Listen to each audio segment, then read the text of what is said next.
rupanya. Kita mendukung orang-orang yang kemudian putra-putra terbaik bangsa. Nah, bukan putra-putra presiden. Ya. Tapi putra-putra Ya, terbaik bangsa. putra-putra terbaik. Assalamualaikum warahmatullahi taala wabarakatuh. Balik lagi di channel Himin Visi Fungsi dalam program Kotox Governmental. Ya, jadi saya Asrul dan pada malam hari ini kita akan sama-sama berbincang dengan Bung Sugianto yang kembali akan membahas terkait dengan disiplin ilmu pemerintahan. Ya, jadi pada dua video sebelumnya kita sudah membahas literasi politik di Indonesia dan pada malam hari ini kita kembali membahas dari segi disiplin ilmunya. Ya, suatu ilmu pengetahuan atau tubuh daripada ilmu pengetahuan ketika kita melihatnya dari aspek filsafat atau kita mengkajinya dari kajian filosofis itu suatu disiplin ilmu harus memenuhi 3 syarat agar bisa dikatakan sebagai disiplin ilmu. Yang pertama ada aspek ontologi, kemudian epistemologi, dan yang terakhir adalah aksiologi. Pada video pertama kita sudah mengkaji terkait dengan ontologi daripada ilmu pemerintahan. Ontologi ini kan bisa dibilang mengkaji apa sebetulnya yang dikaji oleh ilmu pemerintahan, apa itu ilmu pemerintahan dan lain sebagainya. Dan itu kita sudah kaji di video pertama. Kemudian yang kedua epistemologi. Ketika kita berbicara terkait dengan epistemologi, berarti kita berbicara bagaimana cara mendapatkan ilmu pemerintahan ini.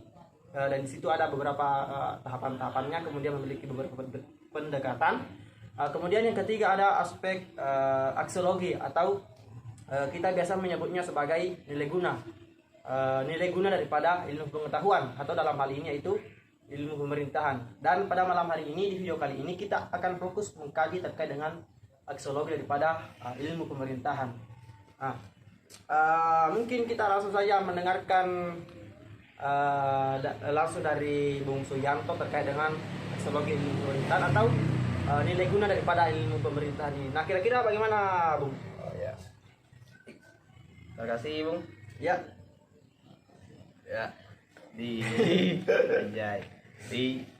Selamat malam Bung Asrul Ya, dan selamat malam teman-teman. Jadi lagi-lagi ya kita kembali berjumpa secara virtual melalui konten Gotalks ya, melalui konten Gotalks atau bincang-bincang mengenai pemerintahan yang sebetulnya kami hanya siapa sih kami ini ya, sekedar rakyat jelata yang berusaha berbicara dan berusaha melihat tentang bagaimana sih pemerintahan itu. Tadi menarik yang sudah disampaikan Bung Asrul ya, bahwa pada beberapa konten yang lalu ya kita sudah membahas tentang ontologi pemerintahan. Jadi pada konten tersebut kita itu kan bisa dibilang membahas ilmu pemerintahan itu betul-betul secara teoritisnya ya, bahwa kita ilmu pemerintah sebagai disiplin ilmu itu kajian teoritisnya adalah dia mereka mengkaji negara, walaupun kalau kita mengkaji formanya kita hubungan gejala dan peristiwa itu kan pada konten sebelumnya. Namun sama halnya seperti gelas ini misalnya yang berisi teh dari mana, Bu? Sariwangi. Ya, dari open sponsor Sariwangi. Silakan Mas. Jadi sama halnya seperti gelas ini misalnya, setiap hal bahkan gelas ini yang saya ibaratkan mungkin hampir sama dengan disiplin ilmu pemerintahan di situ, mereka harus memiliki nilai guna. Contoh saja gelas ini yang memiliki nilai kegunaan supaya teh yang nikmat dari Sariwangi ini tidak merembes kemana-mana. Minum. Ya, lanjut ya, bahwa nilai kegunaan atau landasan aksiologi dari ilmu pemerintahan itu berbicara tentang manfaat, nilai guna, value dari ilmu pemerintahan itu sendiri. Kalau kita berusaha mengkaji tulisan-tulisan dari salah satu pakar ilmu pemerintahan yang saya pikir Bung Asrul juga kenal, teman-teman yang menonton juga ini kenal dan sangat akrab dengan nama ini, yaitu seorang Tali Sidundraha. Ya, Tali Sidundraha itu karyanya yang fenomenal, fenomenologi. Ya. Kalau tidak salah di beliau mazhab apa ya? Kalau tidak salah Jatinangor. Oh, Jatinangor yang sampai sekarang dianggap arus utama. Ya, arus utama. Ya. Jadi kenapa saya kemudian membaca tulisan-tulisan beliau ya tadi, bahwa itu yang menjadi arus utama bagaimana ilmu pemerintahan dilihat sebagai suatu disiplin ilmu pada saat ini. Beliau melihat ilmu pemerintahan seperti yang dikemukakan oleh Fred and Klinger, bahwa ilmu pemerintahan sebagai suatu disiplin ilmu memiliki dua fungsi, Bung. Yaitu dari fungsi ke dalam dan fungsi keluar. Fungsi ke dalam maksudnya adalah bagaimana kemudian ilmu pemerintahan itu bisa melihat, bisa mengidentifikasi, bisa meramalkan apa sebetulnya apa yang terjadi pada dirinya sendiri. Contohnya saya anggaplah saya adalah disiplin pemerintahan, atau Bung Asro adalah disiplin ilmu pemerintahan. Anggaplah Bung Asro adalah disiplin ilmu pemerintahan, maka fungsi ke dalam yang dimaksud adalah bagaimana kemudian Bung Asro bisa melihat bahwa saya sebagai suatu disiplin ilmu sebetulnya membutuhkan baju, membutuhkan celana, membutuhkan baju yang modelnya seperti apa, membutuhkan sarung seperti apa, membutuhkan gelang yang seperti apa, agar sesuai dengan tuntutan zaman. Samanya dengan disiplin ilmu pemerintahan, misalnya melihat zaman itu, melihat disiplin ilmunya sendiri itu harus sesuai dengan arus dari gerakan zaman. Contohnya saja kan, kalau kita pada tahap-tahap awal itu ilmu pemerintahan itu kan bisa disebut sebagai, kalau kita beberapa pendekatan bahwa ilmu pemerintahan itu kan disebut juga sebagai ilmu yang sebetulnya dia ilmu politik sebagian, dia ilmu administrasi sebagian, dia ilmu pemimpin sebagian. Ada krisis identitas di sana lah. Kalau anak-anak muda sekarang mungkin menyebutnya apa ya, mental illness ya. Yang jelas ilmu pemerintahan ini tidak bisa terlepas dari bayang-bayang ketika ilmu ini. Ya itu. Nah, sebagai satu disiplin ilmu, maka ilmu pemerintahan harus melihat bahwa sebetulnya saya ini, andaikan saya ini melihat kondisi zaman yang seperti ini, bla bla bla, maka para pakar ilmu pemerintahan itu melihat bahwa ilmu pemerintahan itu harus memiliki otokritik atau kritik terhadap dirinya sendiri. Itu yang fungsi yang pertama, Bu. Kalau fungsi yang kedua adalah bagaimana, atau fungsi keluar, bagaimana ilmu pemerintahan itu berfungsi untuk mengidentifikasi objek, menganalisis peristiwa, gejala, hubungan yang ada di luar disiplin ilmunya sendiri. Contohnya misalnya bagaimana relasi atau hubungan ilmu pemerintahan dengan politik misalnya. Yang saya pikir di konten pertama juga pernah kami singgung, bahwa ilmu pemerintahan itu sangat erat kaitannya dengan beberapa disiplin ilmu sosial. Kalau kita mengacu kepada fungsi yang kedua ini, yaitu fungsi keluar, bagaimana kemudian ilmu pemerintahan ini melihat atau mengidentifikasi gejala-gejala politik, gejala-gejala pemerintahan atau hubungan-hubungan politik sebetulnya, yang kemudian di beberapa, saya pikir kalau tidak salah menjadi mata kuliah atau menjadi salah satu dalam kurikulum jurusan prodi IPI itu ada yang namanya materi relasi politik dan pemerintahan. Itu kan kemudian bagaimana ilmu pemerintahan ini tidak terkungkung tidak hanya dengan kami hanya membahas gejala politik, gejala pemerintahan, hubungan pemerintahan dan peristiwa pemerintahan, tapi ia bisa melihat gejala politik. Ya, jadi mungkin seperti itu dulu sebagai pengantar. Ya, jadi teman-teman sekalian, menarik sih apa yang disampaikan oleh Bung Panto ini, cukup menarik dalam pembahasan kita malam hari ini, yang membahas fungsi daripada ilmu pemerintahan atau nilai guna daripada ilmu pemerintahan. Dimana tadi sudah jelaskan ternyata ada dua nilai kegunaan daripada ilmu pemerintahan. Ada manfaat atau fungsi ke dalam atau fungsi keluar. Fungsi ke dalam ini bagaimana sebetulnya ilmu pemerintahan mengidentifikasi dirinya sendiri. Kemudian fungsi keluar, bagaimana pemerintah atau ilmu pemerintahan ini mengkaji fenomena-fenomena di sekitarnya. Jadi seperti itu. Kemudian seperti ini, Bung. Ya. Saya sering mendengar manfaat teoritis dan manfaat praktis daripada pemerintahan. Kira-kira bagaimana ini dari kedua hal ini? Oh iya, manfaat teoritis dan manfaat praktis. Sangat bahasa proposal dan bahasa skripsi sekali ya. Yang beberapa proposal dan beberapa skripsi saya lihat itu manfaat dari setiap penelitian yang saya lakukan, manfaat teoritis, bagaimana kemudian membahas tentang teori-teori dan manfaat praktis bisa digunakan oleh instansi terkait. Ya, saya sangat akrab dengan kata itu. Betul juga ya. Di masyarakat kita masih sangat akrab, terutama kita di sospol misalnya. kalau kita bicara karya tulis ilmiah. Betul ya bahwa ada yang kemudian sebagai guna teoritis dan guna praktis. Ya, guna teoritis yang dimaksud ini hampir sama dengan fungsi kedalang dari ilmu pemerintahan tadi yang kita bahas, bahwa bagaimana kemudian guna teoritis ini, bagaimana kemudian teori-teori yang dikeluarkan oleh pakar-pakar atau orang-orang yang belajar ilmu pemerintahan itu sifatnya akumulatif. Artinya setiap teori-teori yang ada, misalnya teori-teori yang kemudian dikemukakan oleh, misalnya kita ambil contoh pakar ilmu pemerintahan, anggaplah McIver misalnya, kemudian Talisi Dungraha, kemudian ada Induk Kencana dan lain-lain, itu kan kalau bisa dibilang agak berjauhan jarak mereka, tapi teori-teori mereka masih kita bisa gunakan, masih bisa kita perbandingkan, dan akumulasi atau kumulatifnya adalah bagaimana kemudian orang-orang bisa melihat bahwa inilah yang paling relevan dengan kondisi saat ini.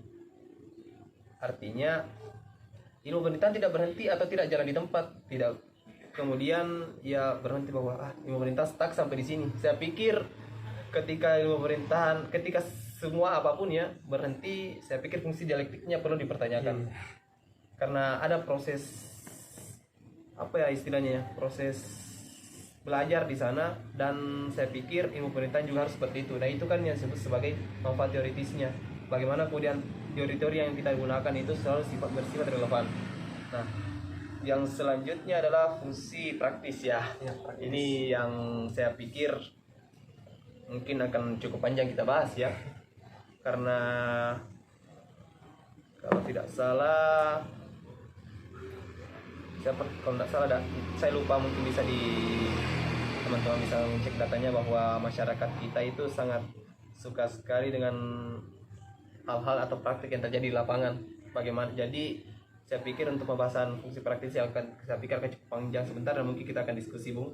Bagaimana kemudian fungsi praktis dari pemerintahan? Artinya kan lagi-lagi balik ya, kan kita di ontologi sudah belajar teoritis sampai full ya, bahwa bagaimana kemudian kita mengkaji negara secara objek material. Nah, di objek formal kita mengkaji hubungan, gejala, dan peristiwa pemerintahan. Nah, di fungsi praktis ini, di guna praktis ini, atau di fungsi praktis ini, di aksiologi ini, maka hal itu bisa diterapkan. Misalnya bagaimana kita melihat penerapannya. Hal ini kan yang saya pikir ya, kalau saya pengalaman ya Bung, mungkin Bung juga bisa mengatakan hal ini kan karena kita sekelas ya Bung ya. Ya, by the way kita dari IP reguler 2 angkatan 2020, prodi IP fungsi. Dimana hampir ya di setiap diskusi ya, bahwa begini Pak pemateri, atau begini Bung pemateri, kan teorinya seperti ini, tapi kenapa realitanya di lapangan seperti ini? Itu kan selalu menjadi pertanyaan umum ya, yang saya pikir untuk mahasiswa solo itu yang sangat biasa. Nah, itulah sebetulnya yang kita kaji di guna atau fokus atau apa ya, aksiologi dari sisi praktisnya. Dimana kalau kita melihat kajian teoritisnya, pemerintahan itu sebetulnya digunakan untuk memenuhi hajat hidup orang banyak, tapi pada kenyataannya, pada implementasinya tidak begitu. Nah, di situ saja ilmu pemerintahan masuk. Ternyata ada hal yang berbeda begitu. Ada, kalau dosen saya pernah mengatakan ada gap antara harapan dan kenyataan. Apalagi istilahnya saya lupa itu, Bung. Dasein Dasolen kalau Dasein dan ya. Dasolen ya. Dosen saya pernah mengatakan itu. Dasein ada gap, ada jarak antara harapan dan kenyataan. Harapannya pemerintah itu memenuhi hajat hidup orang banyak, namun kenyataannya memenuhi hajat hidup keluarga sendiri. Keluarganya. Hajat hidup keluarganya. Itu menurut kawan saya itu Mandi. Kemudian kalau kita bicara praktisnya ya, kita bahas ya mungkin yang hangat saja Bung ya. Kalau menurut Bung apa sih yang sebetulnya hangat kalau kita bicara kalau kita berbicara fenomena pemerintahan itu yang sedang hangat-hangat sekarangnya tidak terlepas dari keputusan Mahkamah Keluarga, maksudnya keputusan Mahkamah Konstitusi. Bisa dibilang banyak orang yang tidak sepaham atau tidak sependapat dengan keputusan dari Mahkamah Konstitusi. Tapi Kalau menurut Bung Anto bagaimana kira-kira melihat fenomena-fenomena pemerintahan seperti ini? Bagus sekali. Yang saya suka dari Bung Asrul itu selalu membuat orang lain terjebak ya. Tidak ingin memberi pendapat sendiri dia. Tidak mau masuk penjara dia. Jadi begini ya. Kalau saya melihatnya bahwa saya berusaha melihat ini dari kacamata ontologi terlebih dahulu. Ada hubungan, ada gejala, dan peristiwa. Hubungannya kan kita bisa melihat MK ini kan lembaga yudikatif. Kemudian kalau tidak salah yudikatif. Kemudian persyaratan atau aturan dikeluarkan ini berbicara tentang eksekutif. Berbicara tentang eksekutif. Nah, orang-orang yang membawa gugatan ini adalah orang-orang dari legislatif. Ini ada trias politika di sini walaupun trias politika keluarga kalau Bung Asrul tadi. Ya, ada unsur trias ya itu kan kita sudah berbicara tentang hubungan pemerintahan. Nah, itulah yang sebetulnya bahwa bagaimana kajian teoritis ilmu pemerintahan itu bisa melihat itu dulu. Itu bisa melihat hal itu terlebih dahulu. Nah, kemudian melihatlah tadi fungsi praktisnya bagaimana penerapannya. Oh, ternyata ada gap, ada jarak. Ya, disitulah kita masuk. Itulah saya dikatakan pintar berteori. Jadi seperti ini teman-temannya bahwa teori lahir itu dari praktek, kemudian setelah praktek menghasilkan teori baru dan begitulah seterusnya. Itulah tadi yang dimaksud fungsi ke dalam. Itu dia terus berkembang, dia terus mengembangkan berkembang teorinya dari hasil fenomena.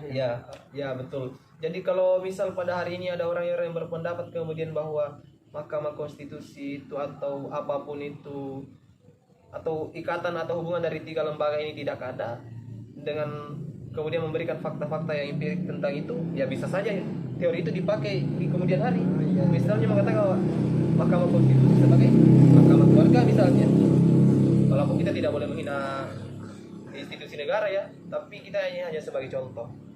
Dan lanjut tadi persoalan hubungannya bahwa ada gap ternyata, ada jarak. Ya ada jarak antara harapannya kan si Mahkamah Konstitusi ini netral. Tapi isu yang berkembang di masyarakat itu kan menimbulkan problematik bahwa si tanda kutip Ketua MK Bapak Anwar Usman itu dianggap bahwa beliau ini sengaja kemudian berpihak agar meloloskan keponakannya beliau, Bapak siapa namanya? Gibran Rakabuming Raka ya, seorang politisi muda, anak presiden yang saya pikir ya memimpin Solo, saya pikir lumayan bagus juga ya, kader baru, kader partai yang kemudian terjun di dunia politik baru 2 tahun, kemudian maju sebagai cawapres. Mungkin itu luar biasa. Saya pikir itu bisa menjadi role model juga. Berminat nanti saya berminat jadi cawapres, tapi bapak saya bukan presiden jadi agak susah juga. susah. Lanjut tadi soal bahwa lagi-lagi nih ada gap antara Dasein dan Dasolen, ada gap antara harapan dan kenyataan. Kemudian fenomena ini terjadi dan menjadi isu dan menjadi problematika bahwa MK sifat tidak netral dan lain-lain. Nah, ini ilmu pemerintahan bisa melihat itu. Oh, ternyata ada loh hal seperti ini yang secara teoritis tadi mengatakan ada trias politika, ada keseimbangan antara tiga lembaga tinggi negara, tapi ternyata pada hari ini ada satu lembaga yang bisa mengintervensi lembaga lain. Eksekutif kemudian dianggapnya ya tanda kutip ya, quote on quote ya, dianggapnya bahwa eksekutif bisa menekan yudikatif dan juga bisa menekan legislatif. Yang kan secara teori bahwa legislatif itu bisa disebut sebagai pengawasnya, bisa disebut sebagai pengawas atau orang-orang yang kemudian bisa memiliki hak angket terhadap eksekutifnya, hak eksekutif. Tapi pada hari ini kan kenyataannya tidak seperti itu. Contohnya saja yang saya sering dengar ya, setiap ketua-ketua umum partai itu selalu mengatakan bahwa kami mau, saya ditanya bagaimana arah politik Anda, akan mengusung siapa Anda, tapi selalu bicara kami izin presiden dulu, kami izin. Ini ada di media di mana-mana, di kalau tidak salah beberapa di ketua umum partai tertentu, partai beringin misalnya, dan ada partai-partai lain yang dianggap loyal kepada presiden. Ya, saya sepakat mereka karena mereka berada di koalisi pemerintahan. Betul. Namun di sisi lain, Anda ini kan bukan pejabat publik. Anda ini kan pejabat politik loh ini. Ya. Anda pejabat politik. Orang-orang di legislatif itu Anda ini kan pejabat politik yang dipilih oleh rakyat dalam ajang pesta 5 tahunan yang mungkin akan diselenggarakan bulan 2 Bung ya? Bulan 2 Ya. tanggal 14. Ya. Coblos saya. Astaga. Ya beliau belum maju. Tapi mungkin ada yang ini untuk maju kawan saya ini. Saya dukung sih. sebetulnya. Saya tunggu tawaran dari partai. Sempat ingin mengusung saya di tahun 2029. Ya. Oh, mungkin itu akan diturunkan lagi persyaratannya jadi 29. Hah? Selama memiliki pengalaman sebagai pengurus di organisasi. Atau astaga. Jadi lanjut ya ini sudah mengarah kemana-mana. Berbahaya ini. Berbahaya Bung ini memang. Menurut saya menjebak saya memang ini. Jadi lanjut tadi ya soal bagaimana kemudian masyarakat melihat ada problematika. Ya saya sebagai masyarakat mungkin Bung juga melihat bahwa ini sih ya semacam deal-deal tanda kutip ya, deal-deal politik saja sebetulnya antara eksekutif dengan yudikatif. Ada main mata di sana. Itu kan isu atau problematika yang berkembang di masyarakat. Namun lagi-lagi ada pendapat Bung, tidak apa-apa si A atau si B ini maju, sebut nama saja lah, Gibran Rakabuming Raka ini maju sebagai cawapres dari Pak Prabowo. Ya saya tidak salah, itu hak konstitusional karena MK sudah memutuskan. Namun ada pihak-pihak yang kemudian mengatakan bahwa ini dinasti politik, ini upaya dari Presiden Jokowi untuk tetap mempertahankan kekuasaannya karena gagal 3 periode kemarin. Ya, dan kalau tidak salah ada berita yang mengatakan bahwa Ketua MK Jokowi Gibran itu dilaporkan ya kasus KKN. Korupsi dan nepotisme. Ya, kolusi dan nepotisme. Itu bagaimana sebetulnya ini? Ya Seorang juga. presiden dilaporkan Ya. loh, seorang ketua MK dilaporkan. Ada wali kota juga. Cawapres. Wali kota. Cawapres pula. Keren juga sih. Tapi menarik sebetulnya. Tadi sudah dibahasakan ternyata dalam aksiologi ini ilmu wanita ini mengembangkan dirinya sendiri, mengembangkan disiplin ilmunya dengan cara mengamati ataupun melihat kondisi yang terjadi di lapangan. Ya. Dan ini saya rasa berhubungan erat dengan kajian epistemologi dalam pendekatan kalau tidak salah paradigmatik pasang surut daripada ilmu pemerintahan ini. Ada beberapa tahapan, ada mulai dari paradigma pertama sampai ke paradigma kedua dari ilmu memiliki.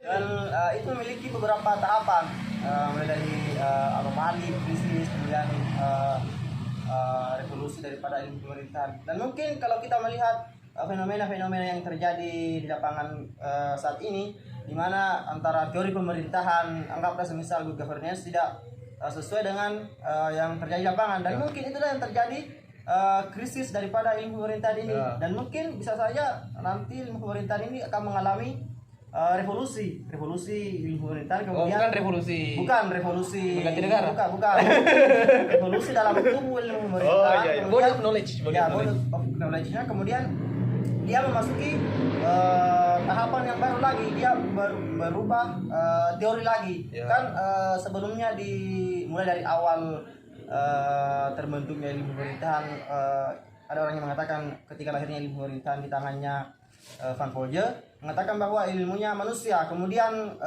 masuk di tahun 98 karena kondisi pemerintahan Indonesia bisa dibilang kacau balau. Kemudian di situ terjadi revolusi ilmu pemerintahan, berubah kembali menjadi ilmunya manusia yang diperintah atau apa saya lupa. Yang jelas harapan daripada salah satu pakar pemerintahan pada saat itu, Pak Prof. Taris Abraham, mengatakan bahwa harapan daripada ilmu pemerintahan di tahap revolusi ini bisa menghapus KKN, korupsi, kolusi, dan nepotisme. Dan bisa saja saat ini akan terjadi revolusi dalam tubuh ilmu pemerintahan ini, karena tadi dikatakan oleh Bung Anto, ilmu pemerintahan ini akan terus mengembangkan teorinya sesuai dengan zaman. Mungkin seperti itu.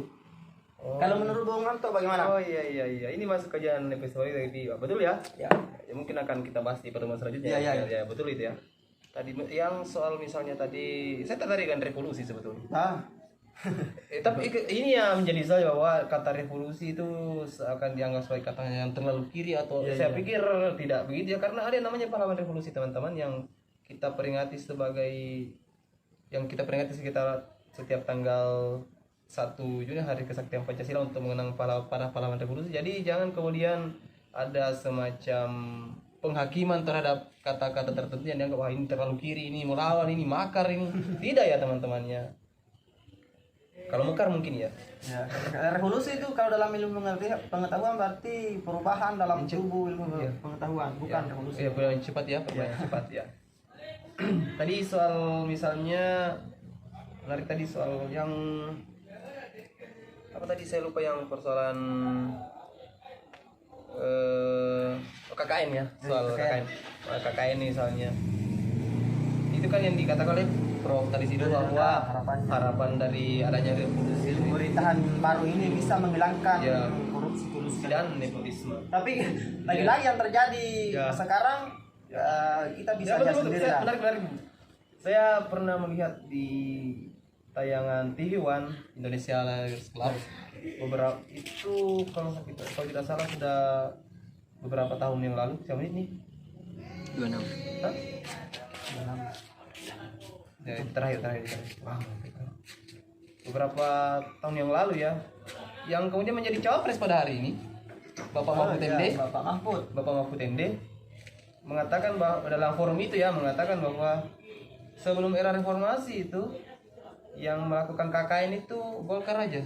satu partai, tapi sekarang Iya, tapi sekarang semuanya. semuanya. Tapi sekarang semuanya.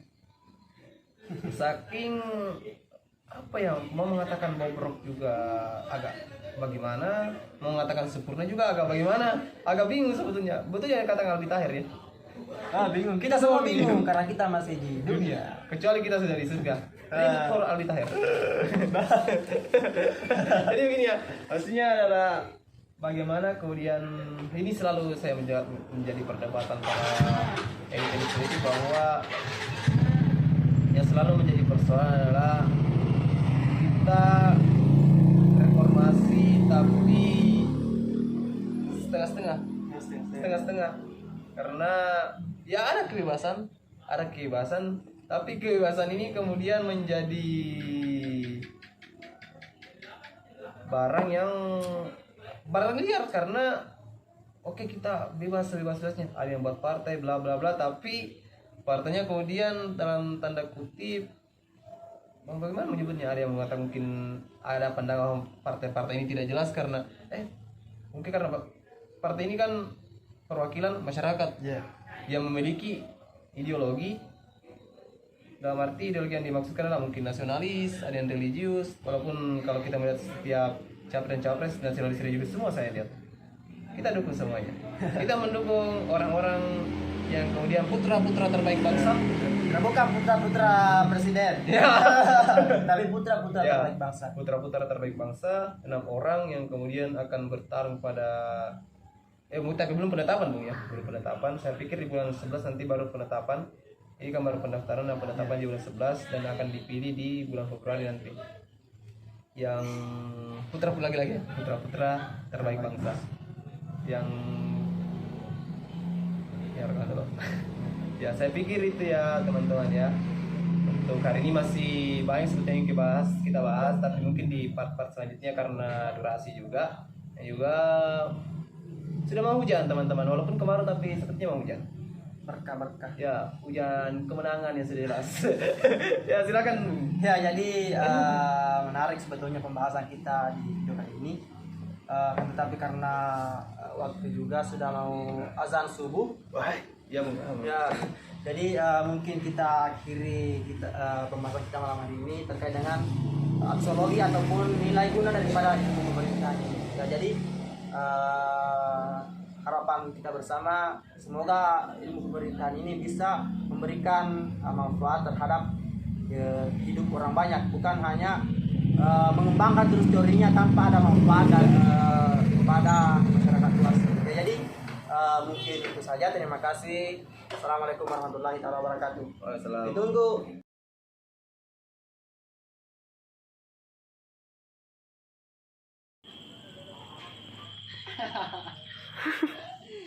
Persiapan. Fungsi bang. Halo. Halo guys. Coblos saya. Amin. Artinya ia kemudian menemukan, mengkaji dan mengkoreksi